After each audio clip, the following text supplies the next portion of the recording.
Hello everyone, welcome to the channel Advanced Online Academy. अहिले म conditional trigonometry को question लिएर आएको छु. क्वेशन रहेको छ if a plus b plus c equals to pi radian, prove that minus sin a plus sin b plus sin c is equals to 4 cos a by 2 into cos b by 2 into sin c by 2. So let's come with the solution. यो तपाईको SC मा 25 number मा 3 marks मा आउने गर्छन्. So यहाँ हामी solution गरौँ. सो सोल्युसन फर्स्ट मा कन्डिसन दिएको छ a plus b plus c is equals to pi radian. यहाँ हामी b plus c equals to pi radian minus a लेख्न सक्छौं और b plus c by 2 is equals to pi minus a by 2.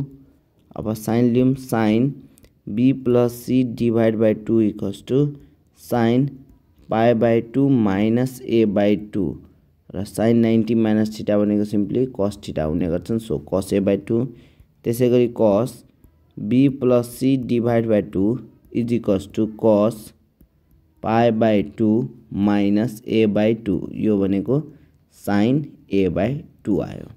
Now LHS start गरौँ. Minus sin a plus sin b plus sin c. हामीले last को दुईटा किनभने यहाँ b plus c को भ्यालु निकाल्यौं त्यसैले हामीले sin c plus sin d मा चेन्ज गरौँ. त माइनस sin a प्लस यसलाई फर्मुलामा चेन्ज गर्दाखेरि 2 sin b plus c divide by 2 भइहाल्छ into cos b minus c divide by 2.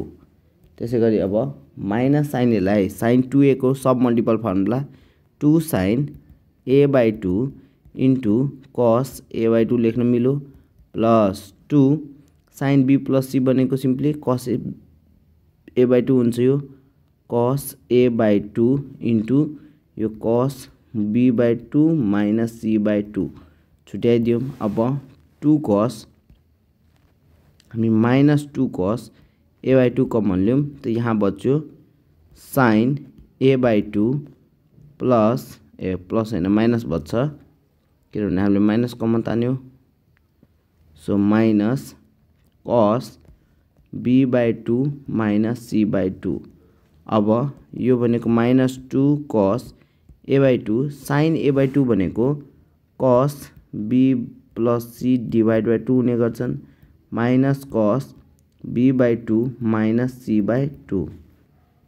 This is equals to minus 2 cos a by 2.